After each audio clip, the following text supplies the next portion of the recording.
ডানকুনিতে গ্রেফতার তৃণমূল কাউন্সিলর গ্রেফতার সূর্য দে গ্রেফতার তৃণমূল সাংসদ কল্যাণ বন্দ্যোপাধ্যায় ঘনিষ্ঠ কাউন্সিলর ডানকুনি থেকে গ্রেফতার করা হয়েছে তাকে। কিন্তু কেন গ্রেফতার হলেন এই কাউন্সিলর, রানার কাছ থেকে জানবো রানা কি অভিযোগে গ্রেফতার। ডানকুনি পৌরসভা সূর্য দে 18 নম্বর ওয়ার্ডের কাউন্সিলর, তিনি সাংসদ কল্যাণ বন্দ্যোপাধ্যায়ের ঘনিষ্ঠ কর্মী ছিল। তার বিরুদ্ধে যেটা ভোটে যে অভিযোগ ছিল যে ভোটের সময় যখন প্রচার চলাকালীন যে বিজেপি প্রার্থী যখন প্রচার করছিল সেই সময় তার বিরুদ্ধে অভিযোগ উঠেছিল যে সে তাকে হুমকি দিত, সেই ওয়ার্ডের কাউন্সিলর হিসাবে সে দাদাগিরি করতো। ফলে ওই এলাকার মানুষজন আশেপাশে যারা আছে তারা কিন্তু একটা প্রতিবাদে সরব হয়েছিল, যেহেতু ভোট পরবর্তী এরপর হিংসা যাতে না ছড়ায় বা গন্ডগোল যাতে না হয় পুনরায়, সেই জন্য পুলিশ তাকে গ্রেফতার করেছে বলে প্রাথমিক সূত্রে জানা যাচ্ছে। শুনি সঙ্গে থাকো।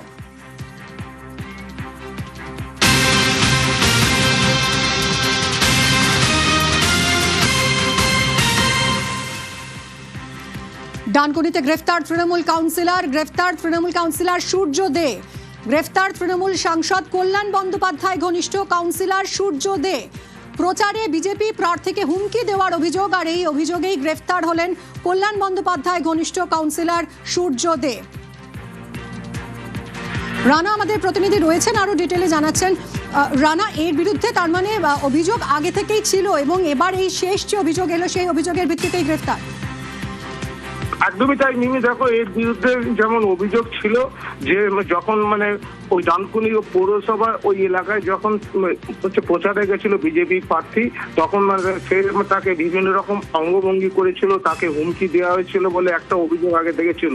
শুধু তাই না, এই যে সূর্যতে তোমাকে জানিয়ে রাখি যে গত 16ই ডিসেম্বর যখন তার যখন ওই খসড়া ভোটার তালিকায় যখন তার নাম না আসে, সে যেহেতু জীবিত অবস্থায় তার যখন মৃত নাম আসে ওই খসড়া ভোটার তালিকায়, সে তখন সোজা গিয়েছিল নিজের দেহ সৎকার করতে শ্মশানে। সেই নিয়েও কিন্তু একটা ঝড় উঠেছিল। সেই সূর্যদের যে বিভিন্ন সময় ওই যে ডানকুনি পৌরসভার যে এলাকায় 18 নম্বর ওয়ার্ড সহ বিভিন্ন যে এলাকায় তার কিন্তু একটা বড় তার দাপাদাপি ছিল, সে একটা বড় ধরনের নেতা হয়ে উঠেছিল, কিন্তু তার সে কল্যাণ বন্দ্যোপাধ্যায় ঘনিষ্ঠ ছিল বলে যেটা স্থানীয় সূত্রে সকলেই জানতো। এর ফলে সেই এলাকায় যখন বিজেপি যখন এই ভোটে প্রচার করতে যায় সেই সময় তার বিরুদ্ধে অভিযোগ ওঠে যে ওই তোলাবাজি কাটমানির অভিযোগও এর আগে ছিল এর বিরুদ্ধে। এখন গ্রেফতার হলেন, এলাকার মানুষ কি বলছেন? এখনো পর্যন্ত যে এলাকার মানুষ কোনো প্রতিক্রিয়া এখনো পাওয়া যায়নি, তবে কিছুটা হলো যেটা জানা যাচ্ছে আজ সকালেই তাকে ডানকুনি থানা পুলিশ তাকে গ্রেফতার করেছে, আর কিছুক্ষণ পরে তাকে কোর্টে পাঠানো হবে।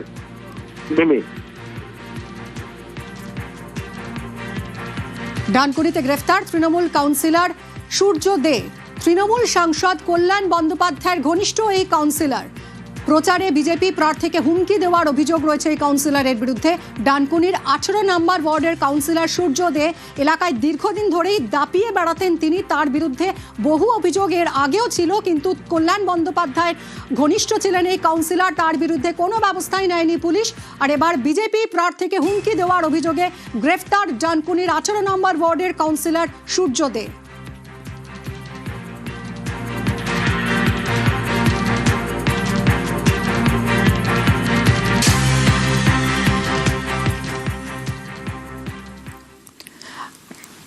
এবার আপনাদের দেখাবো বেলুড় মঠের ছবি। বেলুড় মঠে মুখ্যমন্ত্রী হওয়ার পর প্রথমবার বেলুড় মঠে শুভেন্দু।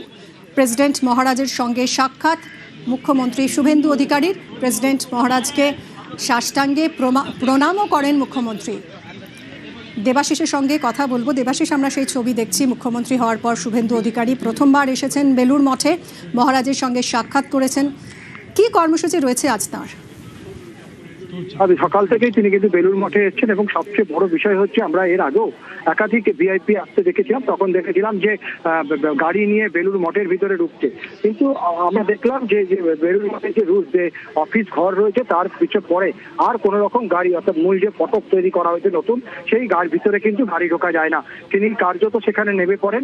অনেক দর্শক ভক্ত যারা ছিল তারা কিন্তু সকাল থেকে বেলুড় মঠে যারা এসেছিলেন তাদের সঙ্গে তিনি কথা বলেন, তাদের সঙ্গে প্রণাম বিনিময় করেন এবং তারপর তিনি চলে যান একেবারে মন্দিরের মূল অফিসে। সেই অফিসের সামনেই কিন্তু মহারাজরা তারা কিন্তু দাঁড়িয়েছিলেন, ফুলের মালা ফুলের স্তবক হাতে তাকে কিন্তু সংবর্ধনা বা অভ্যর্থনা জানান এবং সেখান থেকে তিনি চলে যান ঠাকুর শ্রী রামকৃষ্ণদেবের যে মূল মন্দির সেই মন্দিরেই সেখানে যান। সেখানে রামকৃষ্ণদেবের পায়ে ফুল দিয়ে পুজো করেন এবং পরবর্তীকালে বেরিয়ে যে ব্যাটারি চালিত গাড়ি সেই ব্যাটারি চালিত গাড়িতে করে তিনি কিন্তু একেবারে গঙ্গার পাড়ে যে স্বামী বিবেকানন্দজির যে ঘর রয়েছে অর্থাৎ যে বাসস্থান রয়েছে সেই বাসস্থানে তিনি সেখানে ঘুরে দেখছেন এবং সেখান থেকে তিনি সারদা মন্দির পরবর্তী স্বামীজির যে মন্দির রয়েছে সেই মন্দির ভ্রমণ করে তারপরে সরাসরি চলে যাবেন স্বামী গৌতমানন্দজি মহারাজ প্রেসিডেন্ট মহারাজ বেলুড় মঠে, তার সঙ্গে তিনি কিন্তু সাক্ষাৎ করবেন। তিনি আধ ঘন্টা সময় চেয়েছেন বেলুড় মঠের কাছ থেকে। তার এই পুরো সারা দিনের যে আজকে সকাল থেকে যে পরিদর্শন বেলুড় মঠ, তার কারণ উনি বারবার করে বলেছিলেন যে বেলুড় মঠে থেকেই তিনি কিন্তু হাওড়ার ভোট প্রচার সেই সময় তিনি কিন্তু শুরু করেছিলেন এবং তাকে ঘিরে বিক্ষোভ, তার বিরুদ্ধে কটাক্ষ ছুটে এসেছিল বেলুড়ের আনাচে কানাচে। তৃণমূল কংগ্রেসের তরফে অভিযোগ উঠেছিল, তিনি কিন্তু সেখানে দাঁড়িয়ে চ্যালেঞ্জ করেছিলেন যে মুখ্যমন্ত্রী হয়ে তিনি এই বেলুড় মঠে বালি বিধানসভা জয় করে বেলুড় মঠে পুজো দিয়ে কিন্তু তার কর্মকাণ্ড শুরু করবেন। অর্থাৎ সেই কাজ কিন্তু তিনি রাখলেন এবং তিনি চাইছেন স্বামী গৌতমানন্দ মহারাজ তার সঙ্গে দেখা করবেন। তার সঙ্গে দেখা করে তিনি বেশ কিছু বিষয় তার আলোচনা হয়েছে, তার কারণ বালি বেলুড় এলাকার যে অনুন্নয়ন হয়েছে এতদিন সেই উন্নয়নকে কিভাবে বাস্তবায়িত করা যায় তা নিয়ে কিন্তু তাদের মতামত নেবেন এবং পাশাপাশি বেলুড় মঠে কোনো সমস্যা থাকলে সেই সমস্যার সমাধান। তার কারণ বারবার করে আমরা দেখেছি প্রধানমন্ত্রীকেও কিন্তু আমরা দেখেছি প্রেসিডেন্ট মহারাজ তাদের সঙ্গে আলোচনা করেন সুযোগ সুবিধা মঠ কিভাবে সুষ্ঠুভাবে চালানো যায় সেই বিষয়গুলোকে নিয়ে। ফলে রাজ্য সরকারের তরফ থেকে কিন্তু সেই আবেদন বা সব রকম সাহায্যের আশ্বাস দেওয়া হবে। পাশাপাশি বেলুড় মঠের তরফ থেকে কিন্তু তাকে মায়ের পোশাক, মায়ের শাড়ি এবং বেশ কিছু রামকৃষ্ণ দেব ও স্বামী বিবেকানন্দের উপর লেখা বই, সেই বইও কিন্তু তাকে উপহার দেওয়া হবে স্বামীজির তরফ থেকে। একদমই এই মুহূর্তে আমরা সেই ছবি আপনাদের দেখাচ্ছি। বেলুড় মঠে মুখ্যমন্ত্রী শুভেন্দু অধিকারী মুখ্যমন্ত্রী হওয়ার পর প্রথমবার বেলুড় মঠে এলেন শুভেন্দু অধিকারী। দেবাশিস, শুভেন্দু অধিকারীকে আরো কিছুক্ষণ থাকবেন এখন ঠিক কি হচ্ছে?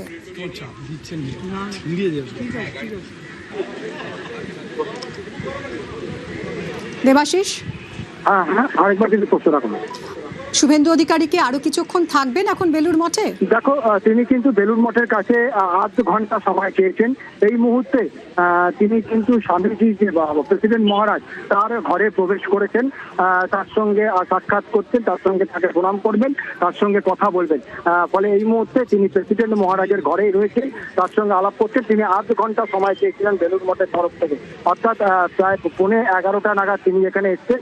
11:15 পর্যন্ত এখানে থাকবেন এবং এখান থেকে সরাসরি চলে যাবেন হাওড়া জেলা শাসকের যে করণ, সেই জেলা শাসকের করণ যেখানে কিন্তু আজকে একটি বৈঠক রয়েছে, হাওড়ার অ্যাডমিনিস্ট্রেটিভ বৈঠক, সেই বৈঠক করবেন। অর্থাৎ এই বৈঠক করার আগে বালি বেলুড় এলাকার কিভাবে উন্নয়ন করা যায়, কিভাবে হাওড়া শহরকে এগিয়ে নিয়ে যাওয়া যায়, তার জন্যই কার্যত তাকে প্রণাম করে কাজ করা প্রেসিডেন্ট মহারাজকে। পাশাপাশি বলা যেতে পারে একেবারে তার থেকে কিছু উপদেশ নেওয়া, পাশাপাশি যে বেলুড় মঠের তরফ থেকে। হ্যাঁ দেবাশিসের সঙ্গে আবারও কথা বলবো। বেলুড় মঠে মুখ্যমন্ত্রী হওয়ার পর প্রথমবার এলেন শুভেন্দু অধিকারী, প্রেসিডেন্ট মহারাজের সঙ্গে সাক্ষাৎ মুখ্যমন্ত্রী। আজ আধ ঘন্টা সময় চেয়েছেন তিনি বেলুড় মঠের কাছে এবং 11:15 নাগাদ এসেছেন। হয়তো 11:15-20 পর্যন্ত তিনি থাকবেন বেলুড় মঠে। বেলুড় মঠে প্রেসিডেন্ট মহারাজের সঙ্গে সাক্ষাৎ করলেন মুখ্যমন্ত্রী। নজর রাখবো ফলতার দিকে। ভোটের পরেও ভোট ফলতায়। ফলতায় 285 বুথে পুনর্নির্বাচন, কেন্দ্রীয় বাহিনীর ঘেরাটোপে ভোট হচ্ছে ফলতায়। মোট ভোটার সংখ্যা 2,25,000। ফলতায় 35 কোম্পানি কেন্দ্রীয় বাহিনী মোতায়েন করা হয়েছে। আর এই ফলতাতেই সকাল 9টা পর্যন্ত ভোটের হার 20.47%। কিন্তু 29 এপ্রিল আমরা কি দেখেছিলাম? 29 এপ্রিল ফলতায় সকাল 9টা পর্যন্ত ভোটের হার ছিল 18%। প্রীতি প্রতিনিধি আমাদের সঙ্গে রয়েছেন। প্রীতি, ভয়ের অতীতকে পেছনে ফেলে ভরসা এই ফলতায়, তাহলে সেক্ষেত্রে কি এই যে 2% ভোট বেশি পড়েছে সকাল 9টা পর্যন্ত, কারণটা কি এটাই, ভয় আউট ভরসা ইন?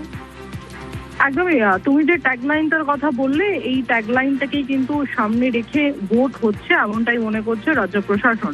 এবং ফলতার ক্ষেত্রে সকাল 9টা পর্যন্ত 20.47% ভোট পড়েছে, যা 29 তারিখে যে দ্বিতীয় দফার নির্বাচন ছিল সেখানে প্রায় ঘরে ঘরে 18% ভোট পড়েছিল বলে আমরা কিন্তু সেই স্ট্যাটিস্টিক্স পাচ্ছি। তোমাকে জানিয়ে রাখি যে রাজ্য প্রশাসনের ভূমিকা এবং সাধারণ মানুষ তারা একেবারে ভোট উৎসবে মেতে উঠেছেন, স্বতঃস্ফূর্তভাবে তারা ভোট দিচ্ছেন। তার জন্যই কিন্তু এই 9টা পর্যন্ত একেবারে যে ভোট শতাংশ, সেই ভোট শতাংশ তা বৃদ্ধি পেয়েছে এবং সময় যত গড়াবে সেই ভোট শতাংশ আরো বাড়বে বলে মনে করছেন রাজনৈতিক বিশ্লেষকরা। বেশ,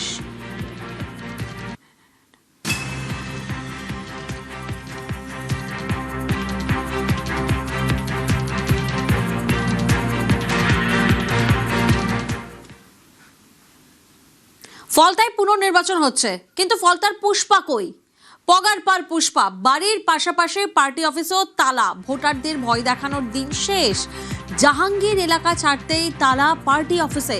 শুনশান পার্টি অফিস, গেটে তালা। দেখুন, জাহাঙ্গীরের পার্টি অফিসের ছবি আপনাদেরকে দেখাচ্ছি। জাহাঙ্গীরের পার্টি অফিস কিন্তু তালা। জাহাঙ্গীর পগার পার।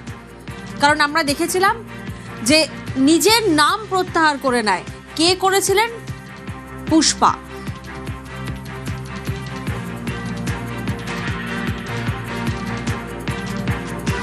জাহাঙ্গীর খানের সাম্রাজ্য। জাহাঙ্গীর খান ফলতার যিনি তৃণমূল কংগ্রেসের প্রার্থী, তার যে পার্টি অফিস, এই পার্টি অফিস থেকেই সে পুরো এই ফলতা বিধানসভার 285টি বুথে সে ভোট করাতেন। এই পার্টি অফিসে বসেই তিনি পুরো ভোট প্রক্রিয়া চালাতেন।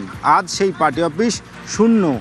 এই পার্টি অফিসের সামনে যে এই বসার জায়গা করা হয়েছে, যেখানে গাড়ি থাকতো, আর যে তৃণমূল কংগ্রেসের কর্মী সমর্থক তারা এখানে বসে তারা থাকতেন এবং যারা তৃণমূল কংগ্রেসের বিরুদ্ধচারণ করত তাদেরকেই এখানে আটকে মারধর করা হতো, হুমকি দেওয়া হতো এবং তাদেরকে ভোট দান করতে বাধা দেওয়া হতো। সকাল থেকে বিভিন্ন এলাকায় আমরা গিয়েছি, সেখানে গিয়েও কিন্তু একটিও তৃণমূল কংগ্রেসের কোনো রকম যে এজেন্ট বা কর্মী সমর্থক তাদের দেখা যায়নি। পুনর্নির্বাচনের দিন সকাল থেকেই আমরা পুষ্পার খোঁজ করেছিলাম, কিন্তু পুষ্পার খোঁজ মেলেনি। যেখানে 190 এবং 92 যে বুথ রয়েছে সেই বুথেও আমরা গিয়েছি, সেখানে মানুষ বলছেন তারা ভয় কাটিয়ে নির্বাচনে অংশগ্রহণ করেছেন, ভোট দিয়েছেন এবং বাড়ি যাচ্ছেন। ক্যামেরায় মনোজের সঙ্গে অর্পণ মণ্ডল, নিউজ 18 বাংলা, ফলতা। এই ফলতাতেই আমরা দেখেছিলাম নির্বাচনের দিন ভুরি ভুরি অভিযোগ সামনে আসে। এই যেমন ইভিএম এর টেপ, সঙ্গে আতর। 29 এপ্রিল ফলতা বিধানসভা নির্বাচনে বানেশ্বরপুর আদর্শ বিদ্যামন্দিরে 115 নম্বর বুথের ঘটনায় তোলপাড় হয়েছিল রাজ্য। তৃণমূলের বিরুদ্ধে কারসাজির অভিযোগে সেই ফলতা বিধানসভায় আজ পুনর্নির্বাচন। 115 নম্বর বুথে ভোটারদের লম্বা লাইন। আজ আর আতর টেপের ঘেরাটোপ নেই, ভয়ও নেই বলছেন ভোটাররা।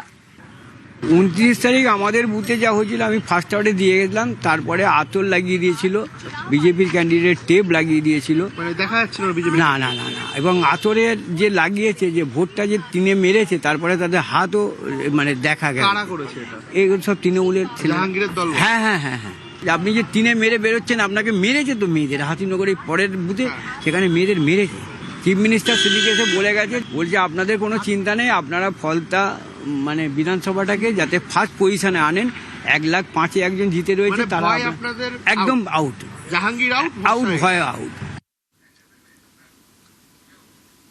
ওবিসি তালিকায় মুসলিমদের ঢুকিয়েছিল তৃণমূল। 2024-এ এই তালিকা খারিজ করে দেয় কলকাতা হাইকোর্ট। আদালতের নির্দেশ মেনে নতুন ওবিসি তালিকা প্রকাশ করল রাজ্য সরকার। সেই তালিকায় মান্যতা দেওয়া হলো 66 জনগোষ্ঠীকে।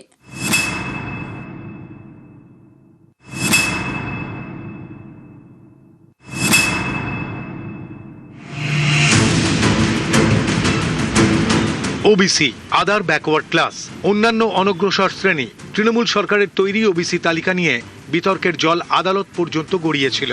ওবিসি তালিকায় মুসলিমদের ঢুকিয়েছিল তৃণমূল। 2024-এর 22শে মে সেই তালিকা খারিজ করে দেয় কলকাতা হাইকোর্ট। আদালত নির্দেশ দেয় পদ্ধতিতে গলদের কারণে 2011 সাল থেকে দেওয়া সব ওবিসি সার্টিফিকেট অবৈধ। 2010 সালের আগের ওবিসি তালিকায় বহাল। আদালতের এই নির্দেশ মেনে নতুন ওবিসি তালিকা প্রকাশ করল রাজ্যের প্রথম বিজেপি সরকার। এই তালিকায় বাদ দেওয়া হয়েছে তৃণমূল জমানায় ঢোকানো মুসলিমদের। মান্যতা দেওয়া হয়েছে 66টি জনগোষ্ঠীকে। রাজ্যের বিজ্ঞপ্তিতে উল্লেখ করা হয়েছে ওবিসি তালিকাভুক্ত 66টি জনগোষ্ঠী 7% সংরক্ষণের সুবিধা পাবে। 2010 সালের আগে যেমনটা ছিল। রাজ্যে ওবিসি সংরক্ষণ নিয়ে আইনি লড়াই বাম আমলেই শুরু। প্রথম মামলাটি হয় 2010 সালে। তারপর বিষয়টি বেশি দূর এগোয়নি। 2011 সালে রাজ্যে পালা বদল। তৃণমূল আমলে কিছু মুসলিম জনজাতিকে ওবিসি তালিকায় ঢোকানো হয়। মামলাকারীদের দাবি 2010 সালের আগে রাজ্যে ওবিসি তালিকায় ছিল 66টি জনগোষ্ঠী। এর মধ্যে মুসলিম 11টি এবং অমুসলিম 55টি। ওবিসি তালিকায় মুসলিমের অনুপাত ছিল 20%। 2023 সালে বাম জমানার ওবিসি তালিকা বদল করে মমতা বন্দ্যোপাধ্যায়ের সরকার। বেশ কিছু মুসলিম অনগ্রসর শ্রেণীকে ওবিসি তালিকায় ঢোকানো হয়। এই তালিকার বিরুদ্ধে 2024-এ মামলা হয়। তালিকা খারিজ করে দেয় কলকাতা হাইকোর্ট। 2025 সালে নতুন করে ওবিসি তালিকা প্রকাশ করে রাজ্য।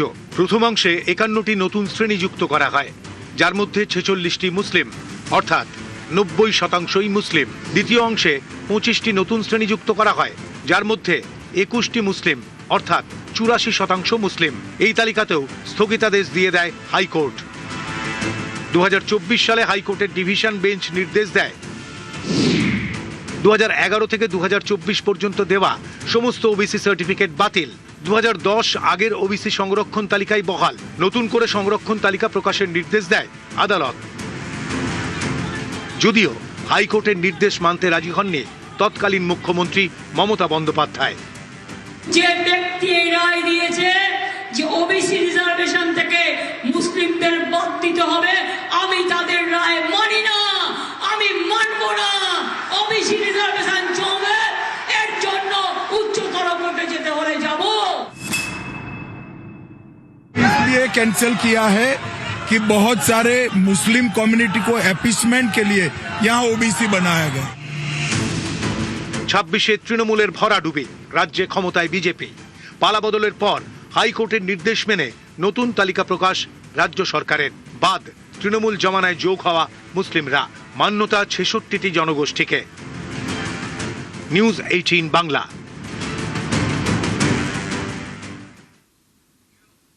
ইকো পার্কের গলফ কোর্টে দিলীপ ঘোষ খেললেন গলফ। গলফ কোর্টে দুরবস্থা নিয়ে সরব দিলীপ ঘোষ। বললেন সব খেলার উপর রাজনীতির খেলা, যেখানে কি ঘটবে কেউ গ্যারান্টি দিয়ে বলতে পারে না।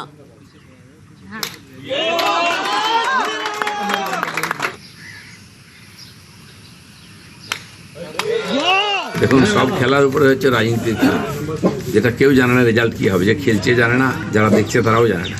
আমরা যেটা খেলি ভারত তথা বাংলায়, খেলার গুরুত্ব কমে গেছে। যেন সমস্ত খেলাই শরীরের পক্ষে ভালো, দেশের পক্ষেও ভালো। খেলাকে পপুলার করতে হবে। তো আগেও আমি গল্ফ কোর্টে আসতাম, কিন্তু আমি আসার জন্য একসময় কোর্টকে বন্ধ করে দেওয়া হয়েছিল, মিডিয়াকে ঢুকতে দেওয়া হয়নি। অনেক রকম হয়েছে। আজ এমন অবস্থা হয়েছে কোর্টটায় চলছে না, পয়সা নেই বল কেনার। ছোট কোর্ট, একটাই সরকারি কোর্ট, সেটা অব্যবস্থা। আমি কথা বলবো, আজকে সেই কোর্টে দেখতে এসেছিলাম, একটু গল্ফ প্র্যাকটিসও করলাম সবার সঙ্গে। এটাকে আমরা ঠিক করার চেষ্টা করছি। আমি সব জায়গায় খেলি, এখানেও খেলবো।